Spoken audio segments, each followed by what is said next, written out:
If you had to guess why she left you alive, what would be your guess? Guessing won't be necessary. She informed me. She said I could keep my wicked life for 2 reasons. As I said before, I've allowed you to keep your wicked life for 2 reasons. And the second reason is so you can tell him in person everything that happened here tonight. I want him to witness the extent of my mercy by witnessing your deformed body. I want you to tell him all the information you just told me. I want him to know what I know. I want him to know. I want him to know. And I want them all to know. They'll all soon be as dead as a red. If you had to guess why she left you alive, what would be your guess? Guessing won't be necessary. She informed me. She said I could keep my wicked life for 2 reasons. As I said before, I've allowed you to keep your wicked life for 2 reasons. And the second reason is so you can tell him in person everything that happened here tonight. I want him to witness the extent of my mercy by witnessing your deformed body. I want you to tell him all the information you just told me. I want him to know what I know. I want him to know. I want him to know. And I want them all to know. They'll all soon be as dead as a red. If you had to guess why she left you alive, what would be your guess? Guessing won't be necessary. She informed me. She said I could keep my wicked life for 2 reasons. As I said before, I've allowed you to keep your wicked life for 2 reasons. And the second reason is so you can tell him in person everything that happened here tonight. I want him to witness the extent of my mercy by witnessing your deformed body. I want you to tell him all the information you just told me. I want him to know what I know. I want him to know. I want him to know. And I want them all to know. They'll all soon be as dead as a red. If you had to guess why she left you alive, what would be your guess? Guessing won't be necessary. She informed me. She said I could keep my wicked life for 2 reasons. As I said before, I've allowed you to keep your wicked life for 2 reasons. And the second reason is so you can tell him in person everything that happened here tonight. I want him to witness the extent of my mercy by witnessing your deformed body. I want you to tell him all the information you just told me. I want him to know what I know. I want him to know. I want him to know. And I want them all to know. They'll all soon be as dead as a red. If you had to guess why she left you alive, what would be your guess? Guessing won't be necessary. She informed me. She said I could keep my wicked life for 2 reasons. As I said before, I've allowed you to keep your wicked life for 2 reasons. And the second reason is so you can tell him in person everything that happened here tonight. I want him to witness the extent of my mercy by witnessing your deformed body. I want you to tell him all the information you just told me. I want him to know what I know. I want him to know. I want him to know. And I want them all to know. They'll all soon be as dead as a red. If you had to guess why she left you alive, what would be your guess? Guessing won't be necessary. She informed me. She said I could keep my wicked life for 2 reasons. As I said before, I've allowed you to keep your wicked life for 2 reasons. And the second reason is so you can tell him in person everything that happened here tonight. I want him to witness the extent of my mercy by witnessing your deformed body. I want you to tell him all the information you just told me. I want him to know what I know. I want him to know. I want him to know. And I want them all to know. They'll all soon be as dead as a wren. If you had to guess why she left you alive, what would be your guess? Guessing won't be necessary. She informed me. She said I could keep my wicked life for 2 reasons. As I said before, I've allowed you to keep your wicked life for 2 reasons. And the second reason is so you can tell him in person everything that happened here tonight. I want him to witness the extent of my mercy by witnessing your deformed body. I want you to tell him all the information you just told me. I want him to know what I know. I want him to know. I want him to know. And I want them all to know. They'll all soon be as dead as a wren.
tout ce qui va se refléter dans le miroir, tu vas le manger. On dit ça en France. Mais qu'est-ce que tu vas manger? Vous connaissez cette expression-là? Non. Hein? Et puis en plus, les Français, ils sont spécialistes dans l'ironie. Hein? Ils sont très très forts. Et donc on le dit avec un certain ton ironique. On dit, mais qu'est-ce que tu vas manger? Qu'est-ce que tu vas prendre? Qu'est-ce que tu vas prendre? Parce que tout ce que tu fais a des conséquences. Et tôt ou tard, va te revenir en pleine figure. L'âme doit s'incarner. L'âme doit s'incarner. Quand l'âme s'incarne, c'est ta cellule divine qui s'active. Et là, alors, on peut te poser sur la tête une couronne. Et tu es un roi. Ici, tu es un initié. Ici, tu es un individu. Ici, tu es un maître. Un individu ou un mage. Initié, mage, maître, roi.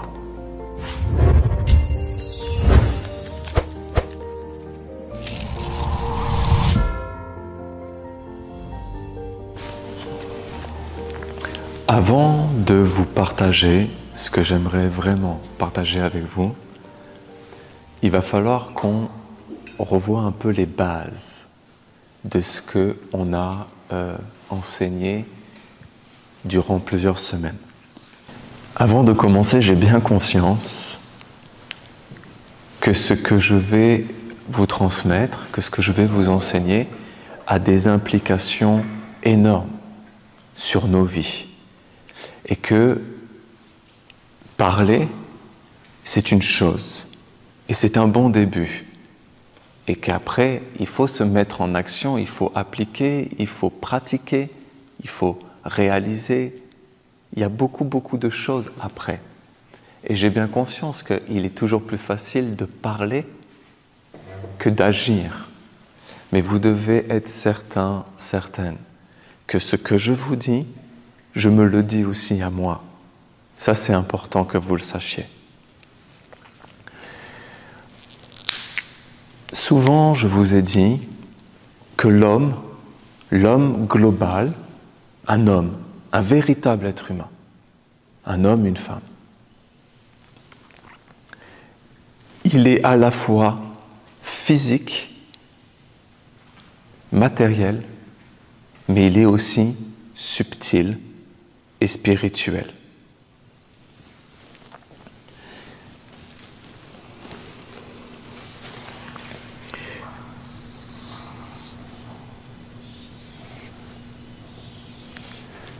Voici un homme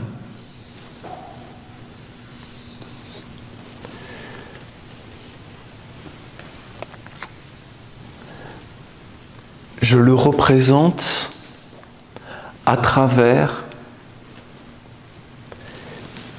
des sphères. Des sphères. Les mystiques juifs ont appelé ces sphères des éphirotes. C'est des mondes. C'est des mondes. Tu vois le monde, la Terre, le monde, notre monde.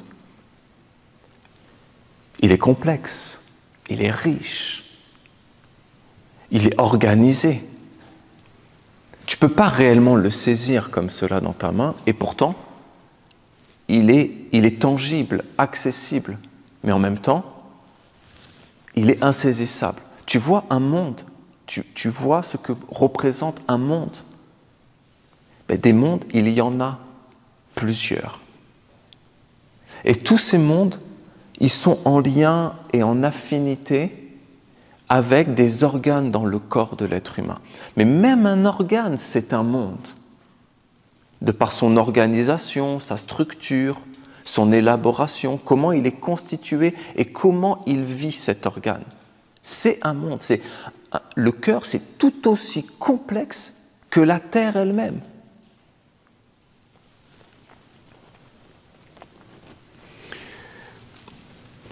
Il y a une sphère ici, en bas, du corps de l'être humain. Quand je dis le corps, ce n'est pas seulement le corps physique.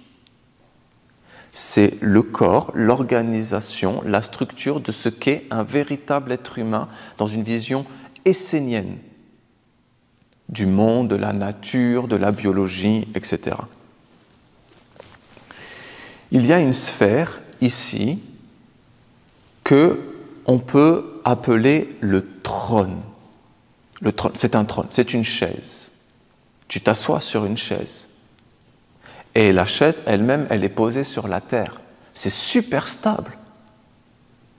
La terre, tu peux avoir confiance en elle. Tu peux te poser sur elle. Tu ne te poses pas la question à savoir si demain, la terre va te porter ou pas. Mais c'est de même pour une chaise. Tu t'assois sur cette chaise. Normalement, elle est stable, elle est solide. Tu peux te poser dessus. Tu peux te poser sur cette chaise.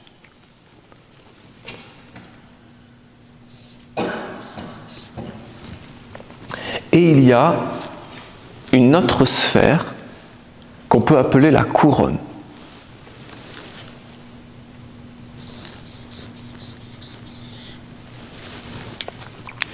Et entre ces deux sphères, il y a d'autres sphères, d'autres mondes, d'autres étapes de conscience, d'autres états vibratoires. On ne vibre pas tous à la même fréquence.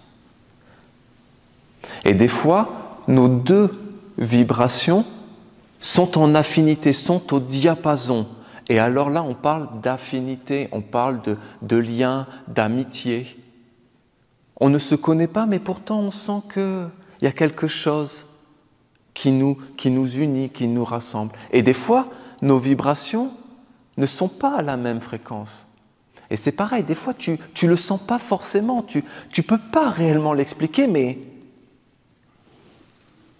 tu t'écartes, tu prends du recul, il n'y a pas ce lien, il n'y a pas cette affinité. C'est comme cela. On vit tous ça. Qu'on puisse l'expliquer ou non, on le vit tous. Et donc, il y a entre le trône et la couronne plusieurs états vibratoires dans l'être humain qui sont associés à des organes et qui sont associés à des mondes.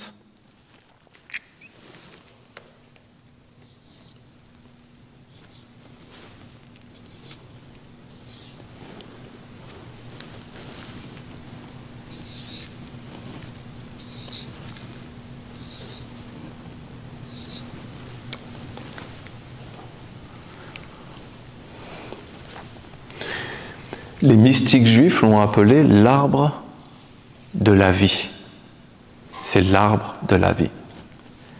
Un être vivant, il est pas forcément conscient, intellectuellement parlant, de tous ces états en lui, mais il est dans une conscience instinctive, dans une conscience, dans une inspiration, dans quelque chose qu'il sent, qu'il perçoit, sans réellement vraiment l'expliquer d'une manière académique, mais c'est là, c'est naturel, c'est en lui, et il agit.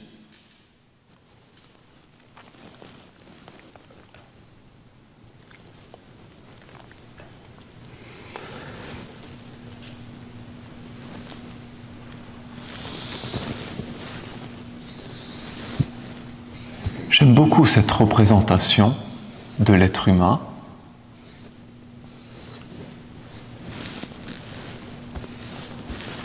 C'est-à-dire qu'il a des branches au-dessus de sa tête, qui sont des racines en fait, mais des racines subtiles. Et il a en dessous de lui d'autres racines plus denses, plus lourdes.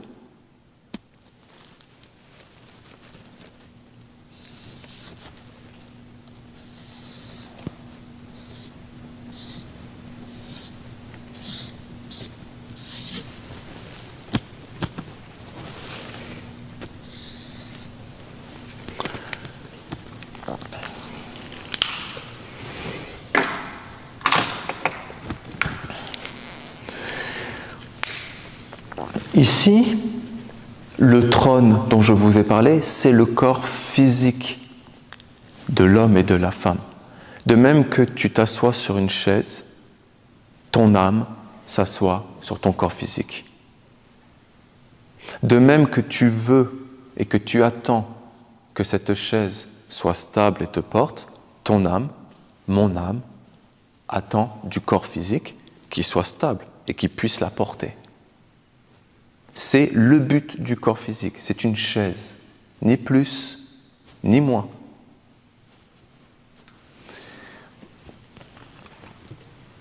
Et la couronne, c'est une cellule divine qui est cachée à l'intérieur de nous, mais qui, quand elle se manifeste, quand elle rayonne,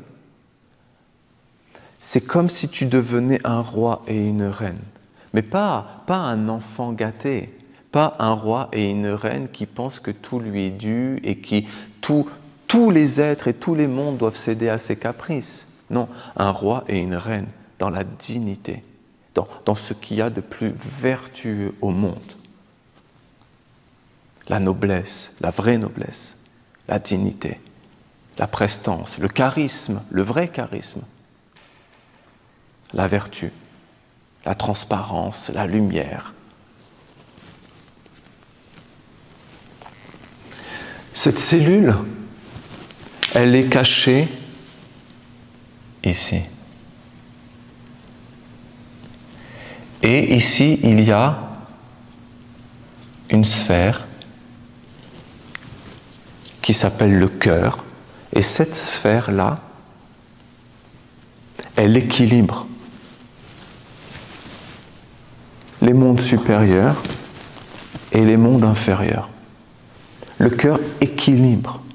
Ce n'est pas la tête qui équilibre. Ce n'est pas le ventre qui équilibre. C'est le cœur qui équilibre.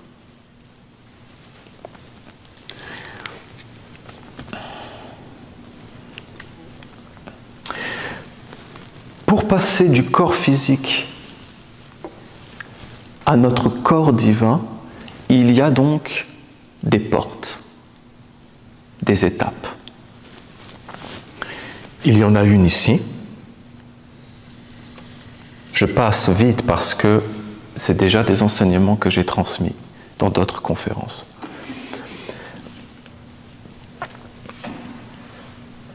Il y en a une ici.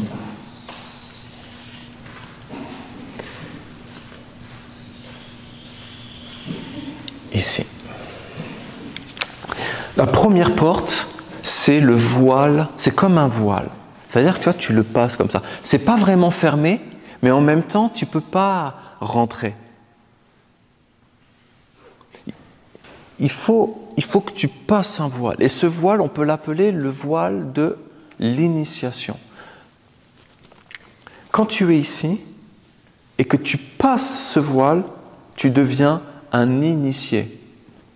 Mais il y a beaucoup d'hommes et de femmes qui se sont dit être des initiés et qui se sont comme valorisés de ça. Ils sont comme entrés dans un orgueil. Mais en fait, être un initié, c'est rien. C'est vraiment le commencement de la base de tout. Tu es initié. Tu commences. Tu es initié à quelque chose. Tu viens juste de rentrer dans un monde qui t'était inconnu.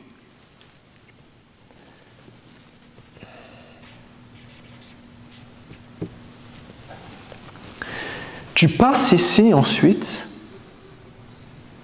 et là, ce voile, c'est le voile que nous, les Esséniens, on appelle l'individualisation.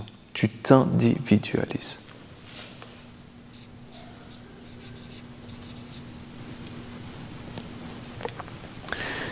Tu continues, tu montes là dans le cœur, et là, c'est la connaissance.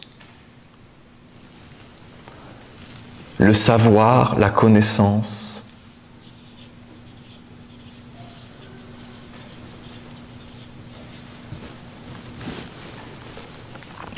Ici, c'est un miroir, mais tous ces voiles-là, ils fonctionnent comme un miroir, comme une eau, comme un lac. Et tu vois, à travers cette eau, tu devines, tu ne peux pas réellement, d'une manière très très claire, voir ce qu'il y a de l'autre côté. Mais tu vas deviner des formes. Et puis tu vois, quand tu es au bord d'une rivière, tu peux réussir à voir dans l'eau, dans la rivière. Mais c'est pas très clair. Et puis il y a les ondulations de l'eau. Et tout ça, en fait, te fait voir ce qu'il y a de l'autre côté du miroir, mais d'une manière floutée. Mais quand tu es dans l'eau, c'est pareil. Imaginons que tu es un poisson et que tu es dans l'eau et que tu regardes le monde à l'extérieur. C'est exactement la même chose. Un poisson, il va voir des formes, des ondulations comme cela. C'est important. C'est important de se souvenir de ça.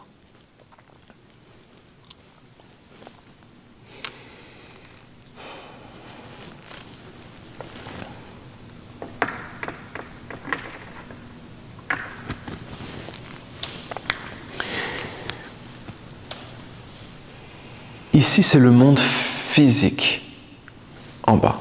Le monde physique, on est dedans, c'est une évidence. C'est aussi lié au monde de la terre. Là, ça va être le monde aurique. Il est lié à l'eau. C'est vraiment l'eau. C'est aussi le monde psychique. Tout ce qui est de la psychologie, de la psychiatrie, c'est ici. Il y en a, ils sont complètement déconnectés de leur corps et ils n'arrivent plus à faire la distinction et la différence entre ce qui est physique et psychique. Et ils font des mélanges. Et c'est difficile après d'interagir avec les autres, de communiquer, d'être dans le social, de vivre même, tout simplement de vivre. Au-dessus, c'est le monde spirituel. Donc, physique, psychique, spirituel. Et encore au-dessus, le monde divin.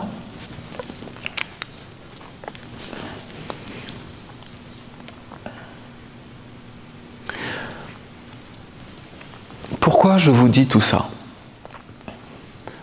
Parce que sur la Terre, nous devons comprendre un secret qui est pour tous. Et je sais que je le dis, que je le redis, que je le répète très souvent. Mais c'est important. Parce que on ne va pas jusqu'au bout. Et elles sont là les implications énormes de cette vision et de cet enseignement. Parce qu'il y a des corps et il y a des influences et il y a au-dessus des intelligences, des esprits. Je sais que les mots sont importants et que chaque mot peut avoir plusieurs définitions. Mais il y a donc des corps, des influences,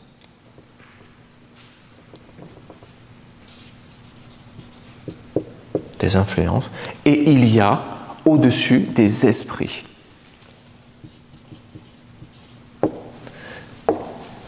Mais quand tu acceptes ça, parce qu'au départ tu peux pas le voir, tu peux pas. Souviens-toi, je t'ai dit, tu veux voir de l'autre côté, tu vois sans vraiment voir, tu vas deviner, tu vas essayer de te concentrer et de voir une forme. Mais les formes, elles sont là.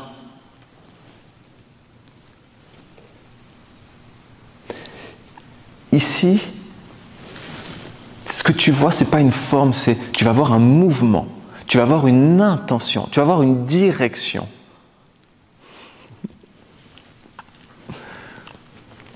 Et donc quand tu acceptes, déjà il faut l'accepter. Et ensuite, il faut pratiquer dans le sens où, dans toutes les situations que tu vas vivre, derrière, il y a une influence. Et derrière une influence, il y a un esprit. N'essaye pas de voir un esprit au tout début, vois déjà une influence, déjà. Essaye de, à travers toutes les situations de ta vie, essaye de voir qu'il y a des influences, que rien ne vient de rien, ce n'est pas possible. Jamais. Dans la nature, tu le vois, rien ne vient de rien, ce n'est pas possible. Il y a forcément quelque chose. Mais ce quelque chose, il est caché. Tu ne le vois pas, ce quelque chose. Tu vois la conséquence, tu vois le corps, tu vois le physique, tu vois la forme. C'est ça que tu vois. Et à partir du moment où tu vois une forme, là, tu peux te dire « Ok, je l'accepte, je peux m'approcher d'elle, je peux interagir avec elle, je peux communiquer, je peux la toucher. » Là, tu mets en mouvement tes sens. Là, il y a un dialogue, il y a un échange, il y a une respiration. Mais tout vient de la forme. Au départ, si tu n'as pas de forme, tu ne peux pas saisir, tu ne peux pas comprendre, tu ne peux pas te remettre en question, tu ne peux pas évoluer, tu ne peux pas avancer, tu ne peux pas grandir. D'abord, il faut qu'il y ait une forme. La forme, qu'est-ce que c'est ? Ce n'est pas seulement le corps physique. La forme, c'est une parole aussi. C'est un événement, c'est une situation. C'est un lien que tu vas avoir avec quelqu'un, un lien bénéfique, un lien d'amitié ou au contraire un lien peut-être qui va te repousser, qui va faire en sorte que tu vas être répulsé. Tu ne vas pas vouloir t'approcher de lui. Mais ça aussi c'est un lien. Le lien il n'est pas seulement amical. Même ton ennemi, il y a un lien avec ton ennemi. Tout ça, c'est physique, tout ça, c'est un corps, tout ça, c'est une forme. Derrière tout ça, il y a des influences. Qu'est-ce que c'est une influence ? C'est un courant. C'est juste un courant. C'est une direction. C'est un fil qui te relie à autre chose. Cette autre chose-là, c'est un esprit. C'est un esprit.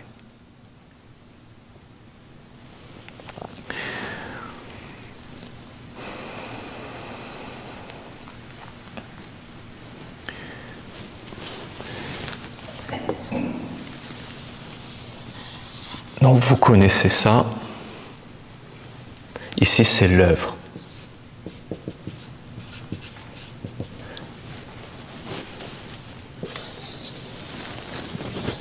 Ici, c'est la prière.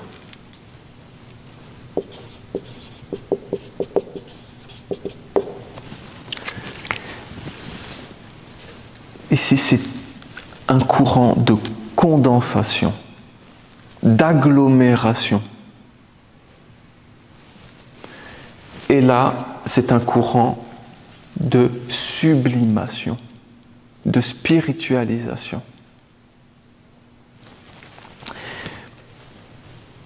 La connaissance, c'est la connaissance de ces deux courants. Et c'est aussi la connaissance, parce que ici c'est vraiment, vraiment particulier. C'est aussi la connaissance de toute cette partie de toi et de toute cette partie de toi.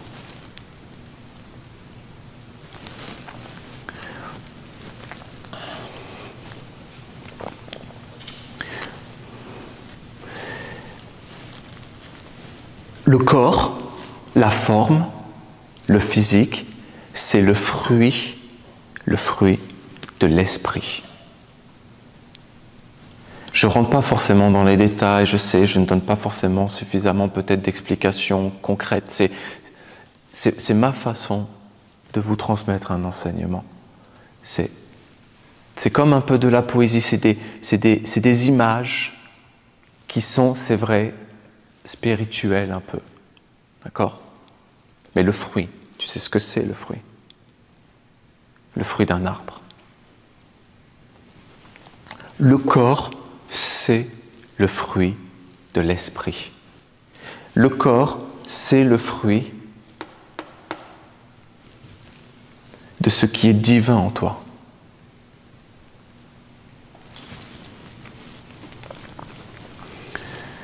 Et ce fruit se construit à travers des œuvres. Et cette cellule divine, c'est le fruit de ton corps. Tu ne peux pas séparer l'esprit de la matière. Je veux dire, depuis l'histoire de l'humanité qu'on connaît, on a bien vu que soit on était hyper concentré sur la matière, et on pensait que la matière allait répondre et résoudre tous les problèmes de notre existence. D'un côté, il y a eu ce genre d'hommes et de femmes, et de l'autre, il y a eu d'autres hommes et d'autres femmes qui, eux, ils se sont dit, c'est l'esprit, c'est l'esprit, c'est l'esprit, c'est les mondes spirituels, et que les mondes spirituels allaient répondre à toutes nos questions et allaient résoudre tous nos problèmes de l'existence. Ni l'un ni l'autre a raison. On a un corps physique, ce corps physique doit être un trône. Et on a une cellule immortelle à l'intérieur de nous, une cellule divine, et cette cellule divine, dans le cœur, elle doit être libre, elle doit rayonner, elle doit respirer, et à ce moment-là, alors il y a une couronne qui est posée sur toi, et tu es un roi, tu es une reine. Mais le roi et la reine de quoi? De tout ton être, de tout ton être.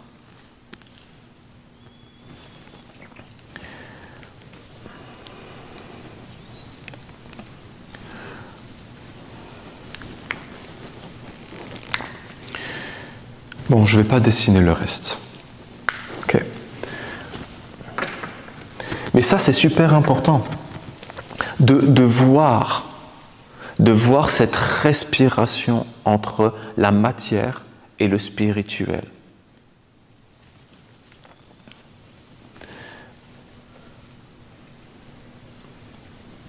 Tu vois, ce monde de l'eau,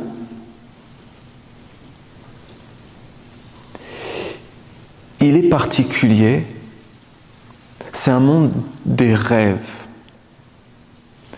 Dans ce monde, c'est comme si le monde spirituel et le monde des esprits et le monde physique se retrouvaient ici. Jamais tu vas rencontrer, c'est très rare qu'un homme, qu'une femme rencontre le monde des esprits d'une manière directe. On va rencontrer le monde des esprits, des génies et des égrégores à travers des images, comme des rêves, comme des choses comme cela qui sont floutées. Entrer là, dans ce monde, vraiment être dans une présence, le présent. Dans ce monde-là, c'est le silence. Le silence. Ici, tout est possible. C'est vraiment le monde des rêves et des cauchemars. C'est le même monde. Hein. Ici, c'est vraiment un monde où tout est possible. Où n'importe quel esprit peut prendre n'importe quelle forme ici pour te parler, te toucher, pour t'influencer, pour que toi, après, avec ton corps physique, tu te mettes en action et tu bouges. Tu bouges, tu parles, tu mets en œuvre des idées. Et ces idées-là qui se concrétisent, il y a un monde qui se pose dessus, qui se renforce, qui se construit. Et tes œuvres vont nourrir un monde qui t'a inspiré, qui t'a influencé. Tu comprends pourquoi c'est difficile quand tu as une habitude dans ta vie. Tu comprends pourquoi c'est difficile de se défaire de certaines habitudes, parce que ce n'est pas que physique. Tu as une habitude ici. C'est quelque chose que tu fais régulièrement tous les matins, par exemple en te levant. Il y a quelque chose que tu vas faire. Et parce que ça fait des années et des années que tous les matins, tu fais cet acte devient une chaise, une terre, un trône pour un monde subtil, spirituel, qui se pose dessus. Et un jour, tu ne sais pas pourquoi, tu te dis c'est fini, j'arrête. Mais tu crois que ce monde-là, il va te laisser passer? Tu crois qu'il va te laisser arrêter? Et tu le nourris, ce monde-là. Tu es toujours en colère, par exemple. Tu es quelqu'un de colérique. Tu te mets facilement en colère. Et un jour, tu te dis, tu prends conscience et tu te dis, c'est terminé. Je ne veux plus me mettre en colère comme cela. Je veux arrêter. Mais tu vois bien que c'est super difficile d'arrêter. Et que ça ne se fait pas comme ça. Il va te falloir des étapes. C'est comme de la négociation. Il faut que tu parles à ce monde-là. Il faut que tu parles à ce monde. Si tu n'acceptes pas, elle est là la base sur laquelle je veux que vous vous posiez ce matin et aujourd'hui. Si tu n'acceptes pas qu'il y a des influences et que ces influences, ce sont des liens qui t'unissent entre un monde spirituel et un monde corporel, si tu n'acceptes pas ça,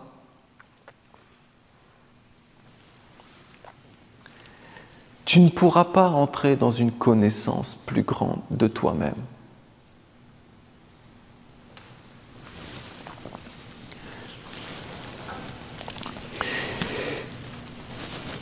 Maintenant, je veux qu'on puisse zoomer sur ces passages-là. Parce que tout dans notre vie physique, qu'on soit dans la connaissance des mondes spirituels et des mondes physiques, des corps et des esprits, qu'on soit dans cette connaissance ou non, notre vie sur Terre n'est là que pour nous préparer et nous entraîner à mourir. Donc je m'explique, d'accord? Parce que c'est pas très réjouissant là tout ça comme cela quand je vous dis ça, mais ici, quand tu passes ici, c'est comme une mort. Mais qu'est-ce qu'une mort? La mort est liée à la naissance. Quand tu nais, tu meurs. Un nouveau-né, c'est un exemple souvent que j'ai pris, je le sais, mais c'est ça aussi l'enseignement, c'est source de pédagogie et de répétition. Mais quand un enfant naît, il a son corps physique et il sort du ventre de la maman, il naît. Il meurt dans un autre monde. Il était dans le ventre de sa maman. Déjà ça, c'est un monde en soi. Il entend sa maman parler, il entend son papa parler. Il peut sentir si le papa ou la maman touche le ventre. Et ils peuvent se sentir à travers la membrane de la peau et du ventre. Il entend donc ce nouveau-né à travers les vibrations et le liquide amniotique, etc. Il est dans un monde. Il se nourrit, mais pas comme nous on se nourrit. Il entend pas comme nous on entend, etc., etc. Il est dans un monde. Et quand il sort de ce monde-là, il entre dans un nouveau monde. Quand il sort, il est dans un monde, peu importe, hein, là, d'accord? Là, ce n'est pas le ventre de la maman ici, hein, vous avez compris, hein, mais peu importe le monde. Quand tu es dans un monde et que tu vis dans un monde et que tu vas rentrer dans un autre monde, tu meurs dans un monde pour naître dans un autre monde.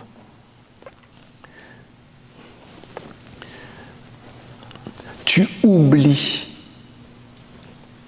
tu oublies d'où tu es venu et tu dois apprendre à vivre et à maîtriser le nouveau monde dans lequel tu es venu.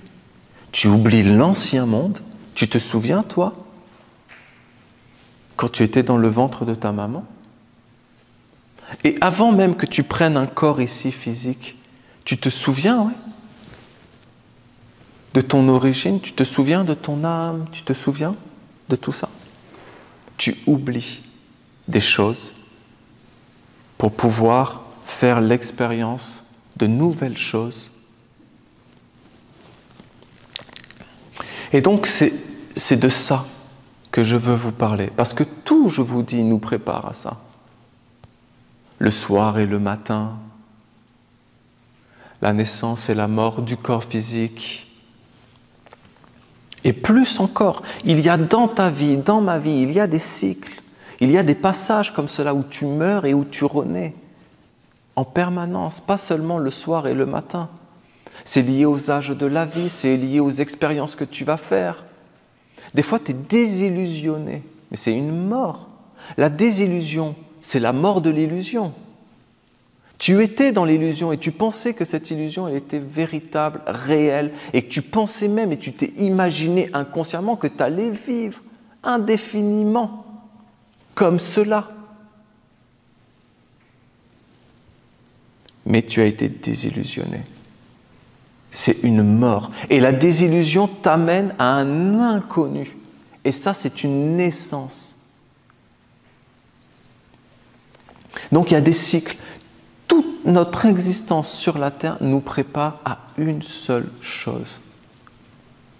Mourir. Être capable de mourir à soi-même. C'est comme un serpent qui enlève sa peau. Il est toujours là, mais il y a quelque chose à l'intérieur de lui qui est mort.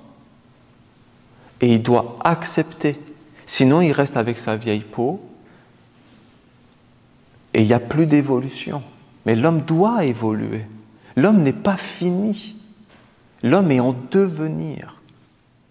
Il n'est pas terminé. Même là, on se dit, tu viens dans un corps physique et tu te dis, ça y est, c'est la finalité. Et même les spiritualistes vont se dire, ça y est, l'âme s'est incarnée. Mais où l'âme s'est incarnée? Tu as vu un nouveau-né vivre? Tu crois qu'il est incarné? Tu le vois dans son corps? Tu le vois dans une maîtrise de son corps physique? Et puis une fois qu'il a maîtrisé son corps physique, ce n'est pas terminé. Là, il y a quelque chose de particulier qui naît à l'intérieur de lui, c'est sa volonté. Et c'est reparti. Tu le vois maîtriser un jeune enfant sa volonté. Tu vois maîtriser un adolescent ses sentiments. Tu vois maîtriser un jeune adulte sa pensée. Et un adulte, un parent, sa conscience. Est-ce que là, même nous, on est dans une maîtrise? Est-ce que réellement, nous, on est incarnés là, vraiment? Ou est-ce que c'est des mondes spirituels qui, à travers des influences et une psychologie de l'être humain, sont incarnés dans notre corps, à notre insu?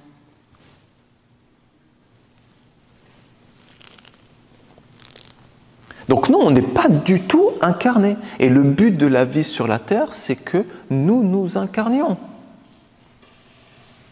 Mais qu'est-ce qui doit s'incarner? Mais c'est notre âme qui doit s'incarner. Et de cette naissance jusqu'à cette mort, l'âme doit s'incarner. L'âme doit s'incarner. Quand l'âme s'incarne, c'est ta cellule divine qui s'active, et là, alors, on peut te poser sur la tête une couronne, et tu es un roi. Ici, tu es un initié, ici, tu es un individu, ici, tu es un maître, un individu ou un mage. Initié, mage, maître, roi. Roi. Maître, la maîtrise qui naît de la connaissance, du bien et du mal. Tout cela, c'est l'arbre de la vie, mais il y a l'arbre de la connaissance du bien et du mal.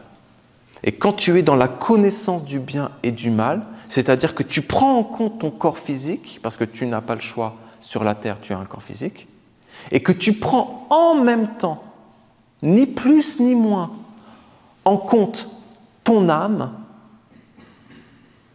alors tu es dans la connaissance du bien et du mal, tu es un maître, tu maîtrises ta vie, et après donc tu peux devenir un roi, une reine.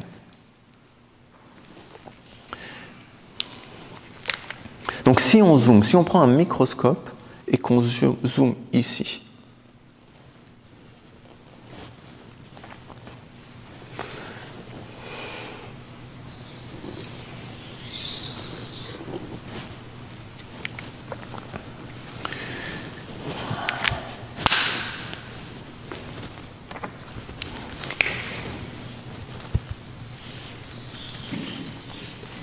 j'ai zoomé et j'ai tourné à 90 degrés, hein, d'accord? Ici, il y a le présent ici. Le présent, en fait, tu ne peux pas le saisir, tu ne peux pas le dessiner, tu ne peux pas le représenter, tu ne peux pas en parler du présent. Le présent, c'est l'association entre le passé et le futur. Tu veux être dans l'instant présent, tu dois ne jamais oublier ton passé, quel qu'il soit.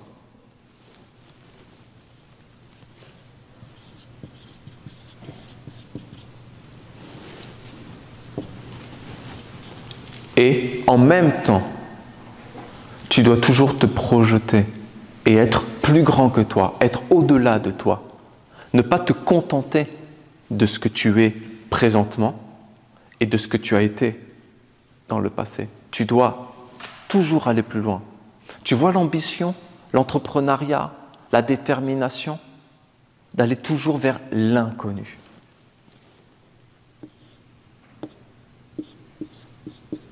Voilà ce qu'est le présent.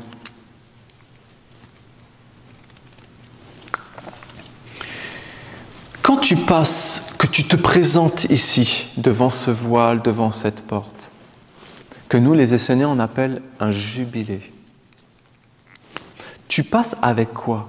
Tu passes avec tout ce que tu as été.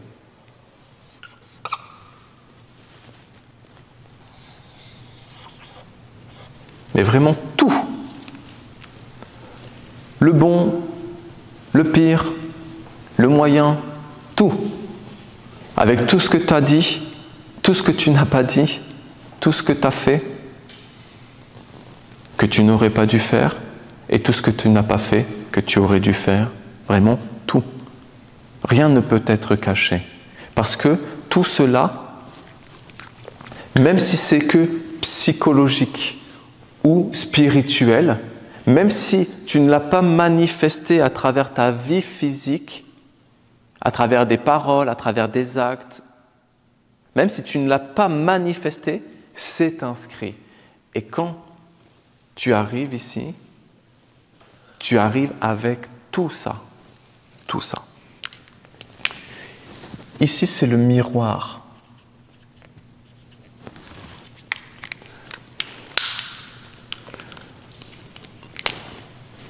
Parce que tout ce que tu es, c'est des influences. Tout ce que tu es, ce sont des esprits qui t'ont influencé. Et là, il se passe quelque chose qui est vraiment lié au miroir. Ça te revient.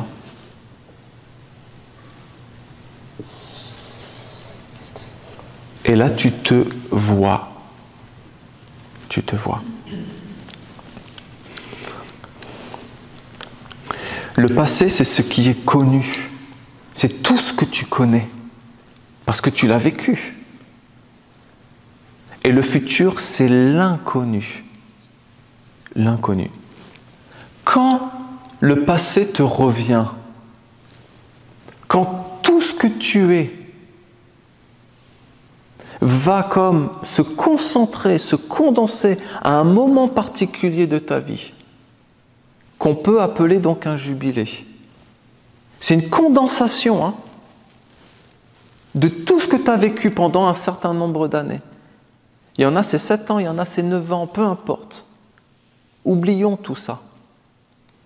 Dans ta vie, c'est certain qu'il arrive des moments dans ton existence où ce que je suis en train de t'expliquer, c'est là devant toi.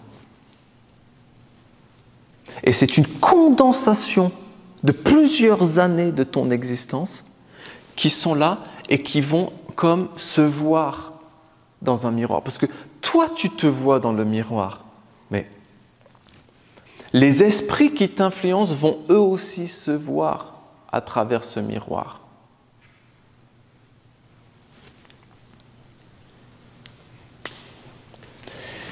C'est le miroir et c'est aussi le fruit. Tu te souviens? Je le mets en bas. Parce qu'il y a une expression française, je ne sais pas si vous la connaissez, mais tout ce qui va se refléter dans le miroir, tu vas le manger. On dit ça en France. Mais qu'est-ce que tu vas manger? Vous connaissez cette expression-là? Non. Hein. Et puis en plus, les Français, ils sont spécialistes dans l'ironie. Hein, ils sont très très forts. Et donc on le dit avec un certain ton ironique. On dit, mais qu'est-ce que tu vas manger? Qu'est-ce que tu vas prendre? Qu'est-ce que tu vas prendre? Parce que tout ce que tu fais a des conséquences. Et tôt ou tard, va te revenir en pleine figure. Le bien comme le mal.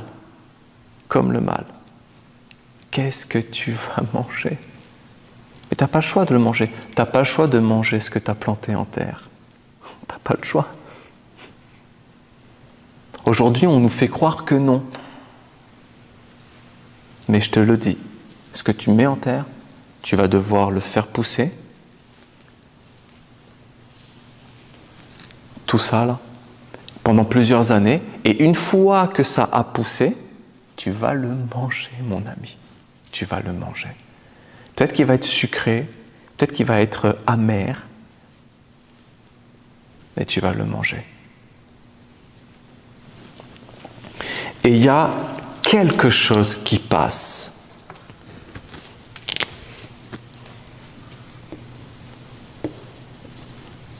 Quelque chose. Mais en comparaison de tout ce que tu as vécu, c'est rien. C'est subtil. C'est comme la graine dans le fruit. La graine dans le fruit, c'est rien. Et en même temps, cette graine, elle porte la continuité de ta vie passée.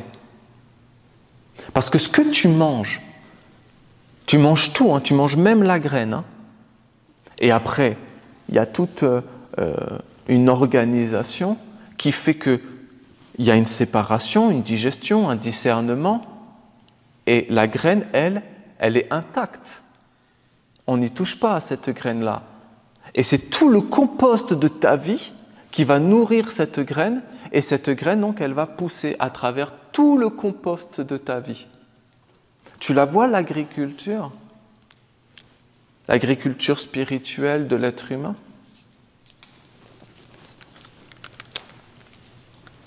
Comment tu fais pour passer? Parce que là, ça ne passe pas, hein, forcément, tout le temps. Hein. Là, tu vas deviner des choses. C'est ce que je te dis. La clairvoyance. Hein. Tout le monde veut être clairvoyant. Alors ça c'est énorme. Énorme, la clairvoyance. Tout le monde veut être clairvoyant. Même les matérialistes, ils veulent être clairvoyants. Les matérialistes, qu'est-ce qu'ils veulent? Les matérialistes, ils veulent prédire. Les prédictions, la bourse, les prédictions. Je vous dis, tout le monde veut être clairvoyant. Tout le monde veut savoir ce qui se passe de l'autre côté. Parce que de l'autre côté, c'est l'inconnu. Mais tout le monde veut savoir.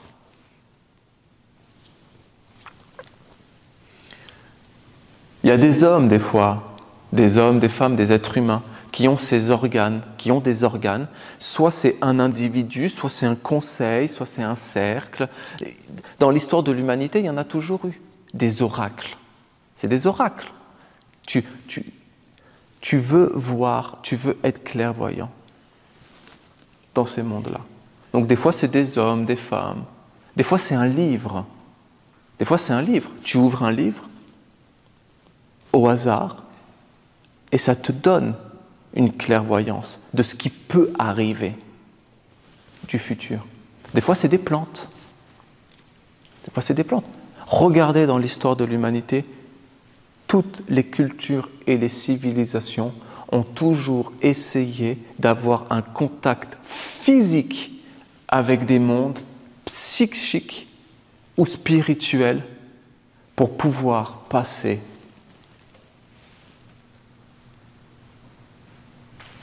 évoluer et continuer.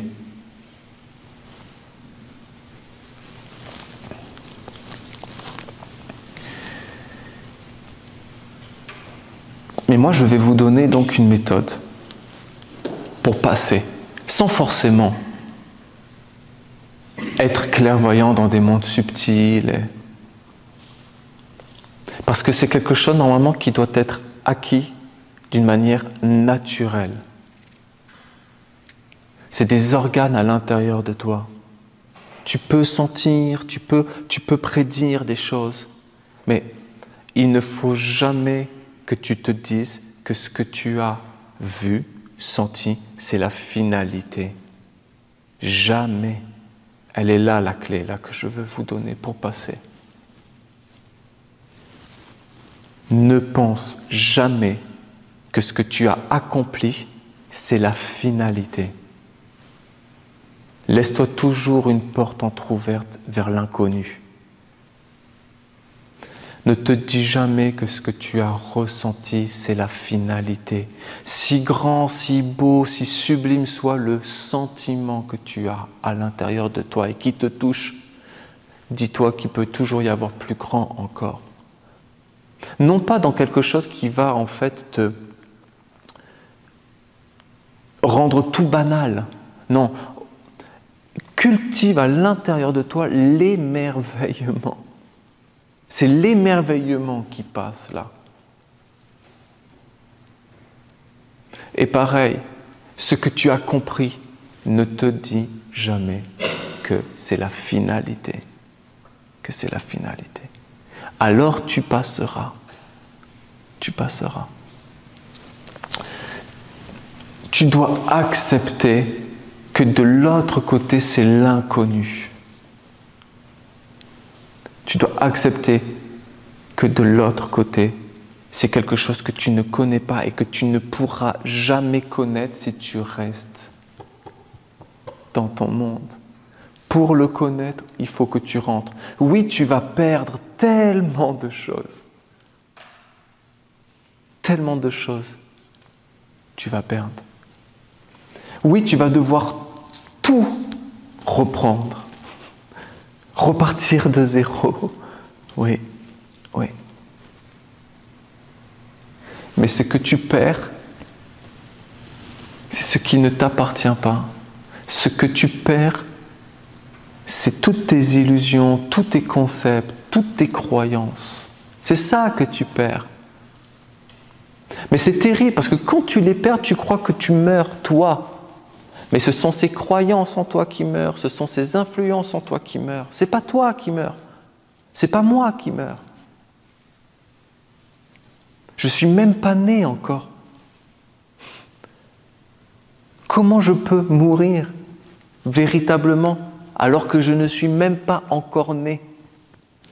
C'est des influences qui naissent en moi et qui meurent constamment et en permanence. Et quand tu te présentes devant ces portes-là, tu vois des choses, tu devines des choses et tu te dis, ça y est, c'est ça.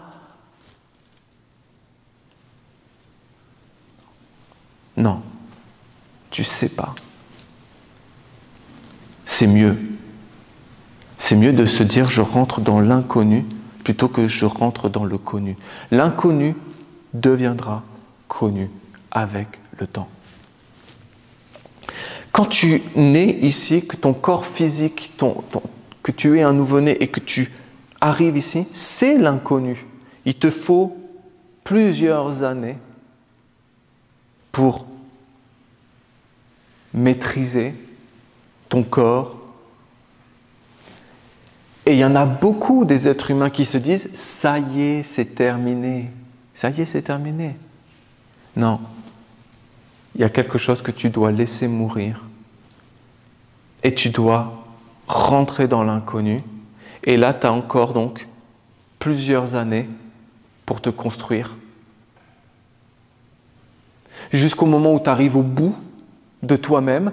Et là, c'est reparti. Mais qu'est-ce que c'est difficile, qu'est-ce que c'est dur. Parce que c'est reparti. Tu es allé au bout de toi-même. Et là, de nouveau, il faut que tu abandonnes quelque chose.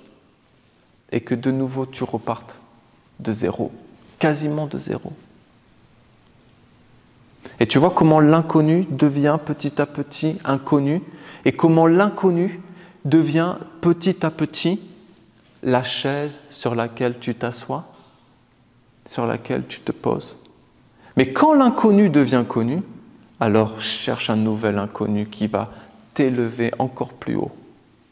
Encore plus haut.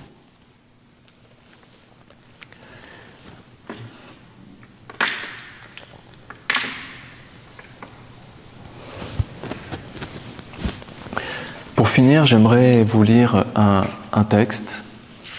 C'est le dernier texte qu'Olivier a écrit quand il était ici au Québec. Après, il est parti au Jardin de la Lumière et il n'est plus jamais revenu sur la terre de l'érable. Et ce texte, donc, il a été écrit, c'était lors d'une célébration, la célébration de l'archange Raphaël, je crois en 2018. Et c'est l'une des dernières cérémonies aussi qu'Olivier a écrites avec l'ordre de la prêtrise. Et cette cérémonie, c'est la cérémonie, elle s'appelle la cérémonie de la tradition de la lumière, la tradition essénienne. Et il a écrit donc ce texte qui, je trouve, est incroyable et très très d'actualité en fait. Très lié à cette science des jubilés. La sagesse essénienne est très ancienne, elle est apparue avec la terre elle-même. C'est une tradition divine qui est appelée la religion du Père-Mère. C'est une tradition divine, je vous ai parlé de la cellule divine, et elle est appelée la religion du Père-Mère. Le Père et la Mère. L'œuvre est la prière. Ce qui organise, ce qui structure, mais qui pourtant n'enferme pas parce que justement il y a un autre courant qui sublime tout. Un courant qui condense, qui organise, qui structure. C'est comme c'est un cube, c'est un carré. Et il y a un courant qui sublime, qui élève. Et c'est un cercle, une sphère. La religion du Père-Mère, l'œuvre et la prière, la condensation et la sublimation, le corps physique et l'âme. Donc, c'est une tradition divine qui est appelée la religion du Père-Mère et c'est un ordre sacré, secret, profondément ésotérique dans le sens de spirituel et d'invisible. Il y a un monde visible et il y a un monde invisible.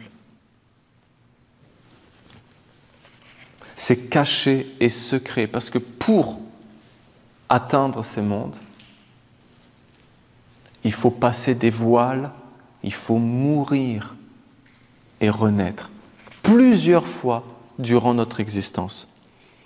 Un des noms de cette tradition est la confrérie des invisibles. Pour entrer dans cette confrérie, il faut y être appelé sans même connaître l'ordre secret. Tu ne le connais pas, c'est un inconnu. Tu ne le connais pas. C'est trop facile sinon. Il y a des symboles extérieurs qui permettent de le contacter, de se mettre au diapason de l'école intérieure. Au diapason, je vous ai parlé des vibrations. C'est-à-dire que c'est caché et il y a des signes à l'extérieur. Et d'abord, qu'est-ce que tu vois? Tu vois la forme. Une forme, tu vas entendre une parole, il va y avoir un événement, une situation, peu importe. Tout ça, ce sont des signes à l'extérieur qui peuvent te titiller à l'intérieur et qui peuvent te dire « je sens là, je sens qu'il y a quelque chose derrière », mais tu ne le vois pas, c'est inconnu, c'est secret, c'est ésotérique, c'est caché. Il parle d'école intérieure, parce qu'il y a une école extérieure. Des envoyés ou des messagers ont été régulièrement missionnés pour placer des signes et permettre qu'il y ait des ouvertures vers l'intérieur. Il y a des hommes et des femmes, ici, ils sont au service d'esprit et de monde invisible. Et eux-mêmes sont des panneaux indicateurs et ils vont être, ces envoyés, ces êtres, des formes, des créatures qui vont te titiller dans le bon sens ou dans le mauvais sens. Mais tout cela, c'est inconscient. Ce n'est que des influences, des affinités, des empathies ou des antipathies. C'est ainsi que sont nées les grandes religions exotériques, donc extérieures, et les traditions. Elles sont juste des poteaux indicateurs qui permettent à celles et ceux qui sont prêts de concentrer, d'éveiller le souvenir. Le souvenir, on a oublié. Mais il y a quelque chose, nous, moi, toi, on a oublié, mais à l'intérieur de nous, il y a plein de choses à l'extérieur qui viennent vers nous, qui nous titillent, qui nous excitent, et qui fait qu'en fait, on peut se souvenir, d'éveiller le souvenir et d'élever le taux vibratoire personnel qui établit le contact avec les degrés d'existence supérieurs. Tu comprends que tout ce que tu vas vivre ici est la porte qui va te permettre d'être en contact, de tisser des liens avec ton être supérieur.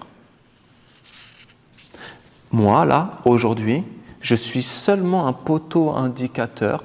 Je ne suis pas plus important que la brise dans l'arbre, que la pluie qui tombe, que la nature, que la biche que tu vas croiser. Pour toi, tout ce qui est à l'extérieur de toi, que ce soit un envoyé de Dieu ou un enseignant, ton pire ennemi, la nature, tout ce qui est à l'extérieur de toi n'est là que pour que tu t'éveilles au souvenir de ton être divin. Lorsqu'un être humain a atteint un certain niveau de développement, un certain taux vibratoire le conduit naturellement à rencontrer une porte qui conduit vers la réalité supérieure. C'est la loi d'affinité qui guide les appelés vers les correspondances qui vont leur permettre d'élever leur propre taux vibratoire afin d'entrer en résonance avec les mondes supérieurs. Donc là, il répète seulement ce qu'il a dit tout à l'heure.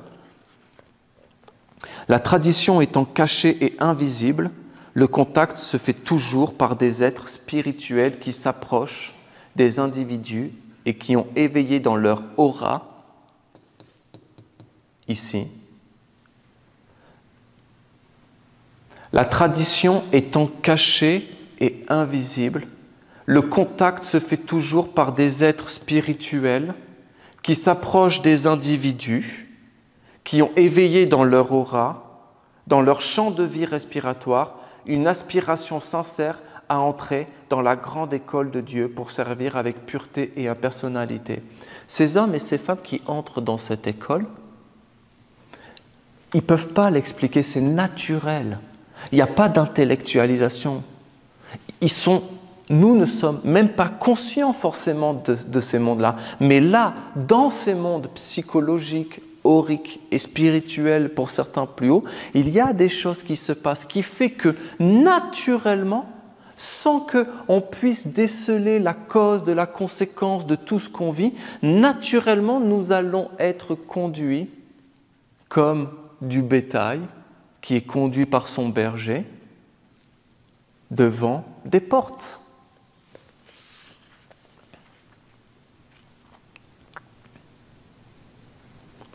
Lorsque le contact invisible se fait, le néophyte, donc l'initié, est conduit afin de rencontrer les représentants extérieurs de l'ordre des immortels.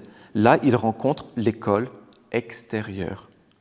où il peut recevoir les instructions pour élever son niveau vibratoire afin de se faire un corps de sagesse qui lui permettra d'établir le contact direct avec l'ordre intérieur et le pays des sages. La sagesse, c'est ici. Ici, la sagesse.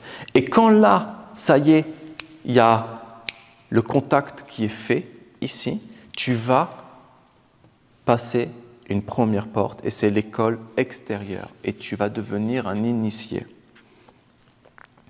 Marcher sur ce chemin nécessite d'être déterminé, courageux, guidé, bien instruit, car il faut travailler sur soi et traverser de nombreuses épreuves afin de se détacher et de transformer les erreurs du passé,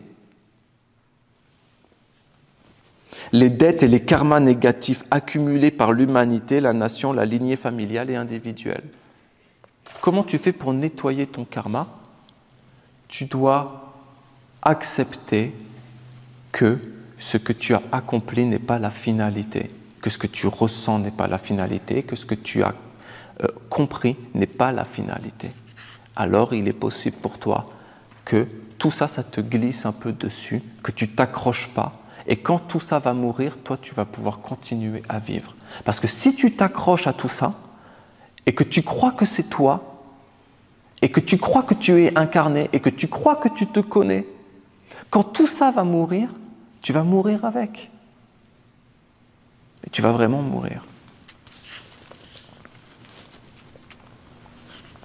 La tradition essénienne est une étape supérieure de l'humanité et de la Terre. Elle a gardé le lien avec la Terre telle qu'elle était avant la chute d'Adam Atum. J'ai fait des conférences sur Adam, sur la cosmogonie, la création du monde. Étant dans le monde avant la chute, elle a envoyé des messagers dans le monde de la chute. C'est cet esprit de condensation. Hein. Quand il est question de chute, c'est juste un courant qui condense l'esprit dans quelque chose de matériel, de corporel, de formel. Ce chemin est essentiellement un choix individuel. Parce qu'une fois donc que tu es ici, tu ne peux que remonter. Et ce choix de remonter, il ne peut être qu'individuel. J'ai parlé là de l'individualité. D'abord, tu es un initié et après, tu commences à faire des choix. Il parle déjà un peu des choix là et tu deviens un individu et tu fais des choix et tu dois aller au bout de tes choix. Si l'homme accepte de sortir de son chaos, il sera accepté dans l'école des néophytes. Cette école a porté de nombreux noms sur la terre des hommes et aujourd'hui elle s'appelle la nation essénienne. La nation essénienne aujourd'hui, c'est juste l'école extérieure. C'est juste l'école extérieure. Et dans la nation essénienne, il y a une école intérieure. Au début, le néophyte est totalement laissé à lui-même pendant de nombreuses années et il doit progressivement montrer son intérêt, il doit se former, il doit faire des choix jusqu'à partir ou bien s'engager plus profondément et devenir actif. Les gens vont, les gens partent, les gens vivent, les gens font des expériences.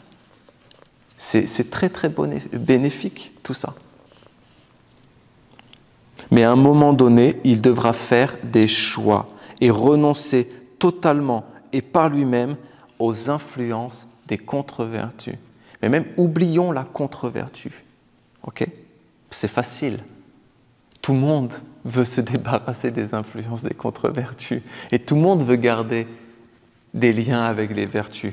Oublie ça, les contre-vertus.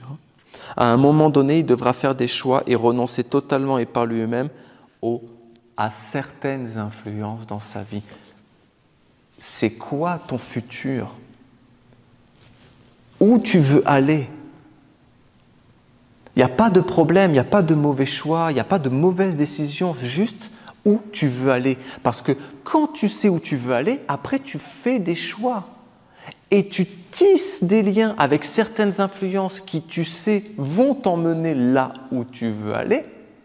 Et tu coupes des liens avec d'autres influences qui, tu sais, ne vont pas te conduire là où tu veux aller. Mais le problème aujourd'hui des êtres humains, c'est qu'ils ne savent pas où ils veulent aller.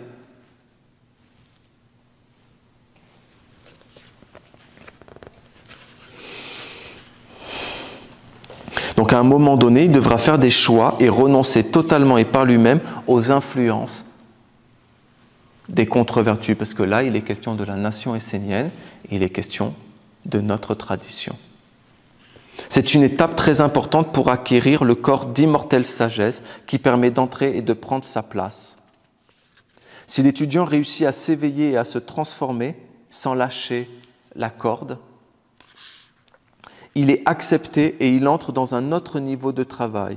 Il reçoit une formation plus poussée et il entre dans un autre niveau de service à la grande cause.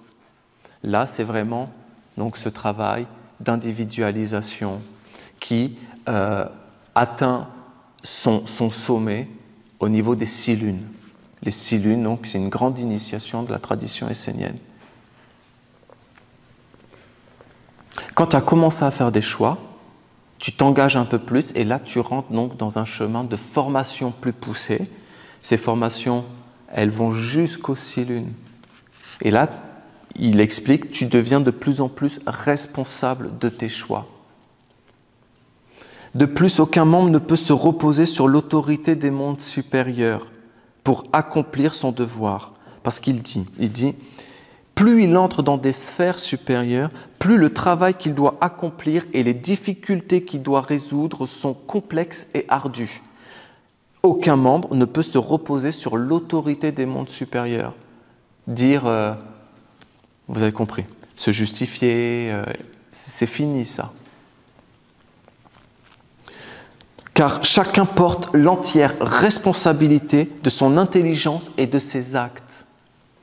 Plus un membre progresse, plus ses responsabilités sont lourdes et moins il doit perdre de vue les conséquences fâcheuses ou heureuses de ses décisions.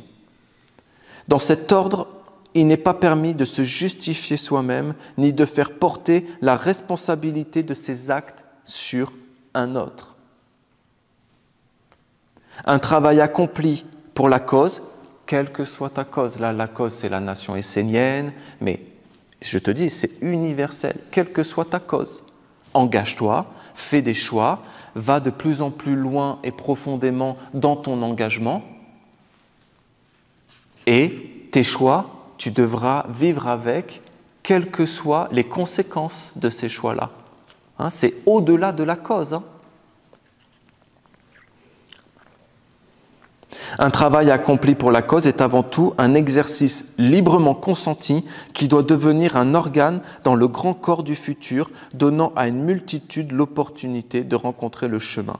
C'est-à-dire que toi, ton travail, plus tu vas t'engager, plus tu vas permettre à d'autres de connaître, de s'approcher eux aussi de l'enseignement. Tu deviens le chemin.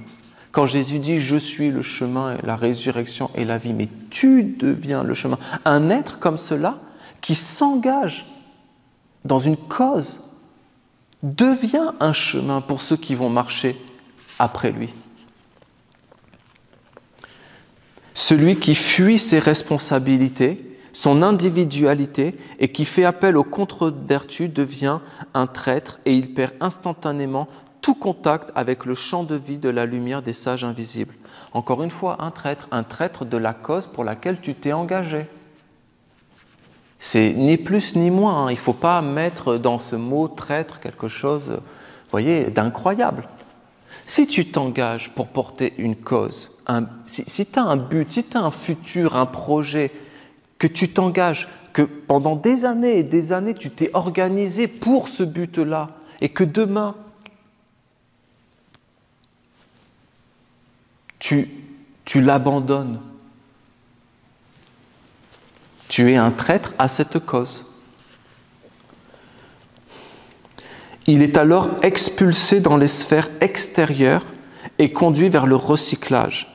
En général, l'individu ne s'en aperçoit pas et bien souvent, il perçoit lui-même qu'il demeure sur le chemin de la lumière immortelle. Bien souvent, ces êtres deviennent négatifs et sont utilisés pour tester et tenter d'autres néophytes. Olivier dit que ces êtres deviennent négatifs. Moi, personnellement, si vous me permettez, moi, je ne les trouve pas du tout négatifs, ces êtres-là. Au contraire, ils sont très, très positifs. Très positifs. Parce qu'ils sont utilisés pour tester et tenter d'autres néophytes. Si toi-même, tu es le chemin, pour ceux qui viennent après toi. L'autre qui s'est engagé, qui ne va pas jusqu'au bout de son engagement, il devient un gardien pour tous ceux qui vont marcher encore sur ce chemin-là.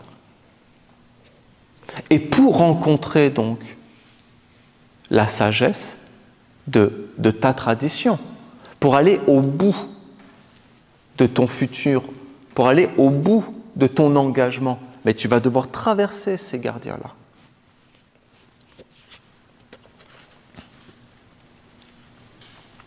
S'ils portent des germes qui sont en affinité avec ces gardiens, les esprits cachés en eux, tous les esprits cachés à l'intérieur du marcheur, de celui qui est sur le chemin, va naturellement aller rejoindre le gardien. C'est très très positif.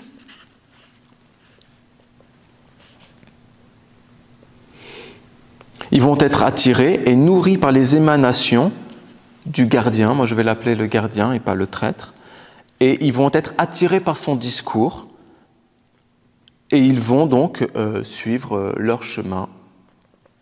Pour entrer dans des sphères supérieures, il faut montrer des qualités de discernement entre le faux et le vrai, la connaissance du bien et du mal. Ne pas être un aveugle qui se laisse guider par un autre aveugle afin d'éviter de tomber dans l'abîme avec lui. Il faut être indépendant, capable de discerner par soi-même, de faire la part des choses, étant capable de résister à toute influence tentatrice.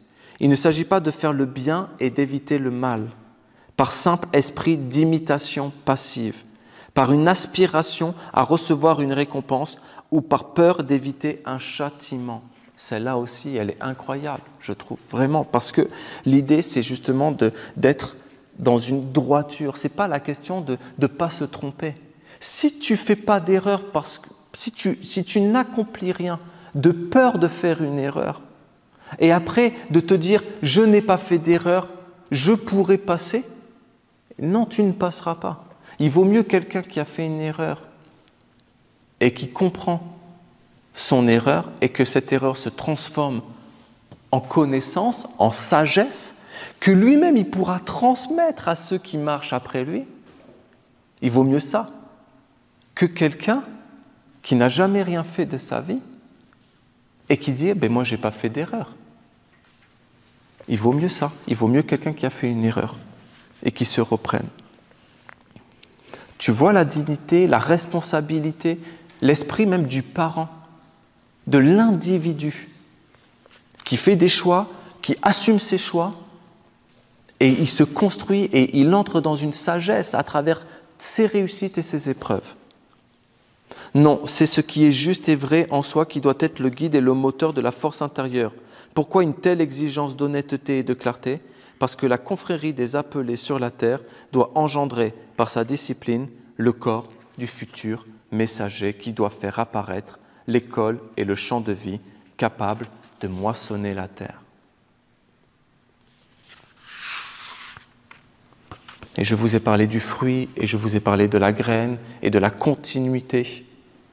Et de la continuité. Ce qui est valable pour un individu est aussi valable pour une communauté. Et si un individu doit passer un voile, si un individu meurt plusieurs fois dans son existence pour renaître plusieurs fois dans son existence, une communauté tout entière aussi, des fois, doit mourir à soi-même pour renaître et entrer dans un inconnu. Une communauté, un peuple même l'humanité même vit ça. Vous ne le voyez pas, l'homme futur aujourd'hui, que tout le monde appelle ? Cet homme robotique, technologique, cette biomachine, il appelle. Et il y en a plein, quand tu les entends parler, c'est soit tu acceptes, soit tu vas ailleurs. Soit tu adhères à ça, soit tu rentres avec nous dans notre nouveau monde et dans cet âge d'or de l'humanité technologique, soit tu es rejeté. Tu vois là ce qu'Olivier écrit dans ce livre, c'est valable pour tout le monde. Soit tu rentres, soit tu restes à l'extérieur. Mais il y a un autre être humain. Il y en a, ils vont aller vers cet homme biomachine, et il y en a, ils vont aller vers un homme angélique, ce que nous, les Esséniens, on appelle angélique. Et soit tu rentres, soit tu es rejeté. Soit tu es rejeté. Je le trouvais vraiment très très d'actualité ce texte. C'est un texte qui est dans le livre « Les cellules qui éveillent l'immortalité ». C'est comme cela que tu... Être immortel, c'est exactement ça. C'est se souvenir. Être immortel, c'est être dans l'instant présent. Être immortel, c'est se souvenir d'où tu viens et c'est savoir où tu vas. Ça, c'est être immortel. L'immortalité, elle n'est pas dans le corps. Elle est dans la mémoire et dans le souvenir. Donc être immortel, c'est pouvoir passer les voiles de l'existence. C'est savoir mourir et renaître. Merci beaucoup, ça a été vraiment, vraiment très long. Hein? Ça, je le sais, je le savais déjà avant. Mais écoutez, passez une belle journée. J'espère qu'il y aura quelques clés qui pourront vous aider sur votre chemin. Et puis voilà, tout le meilleur à chacun de vous. Bye bye.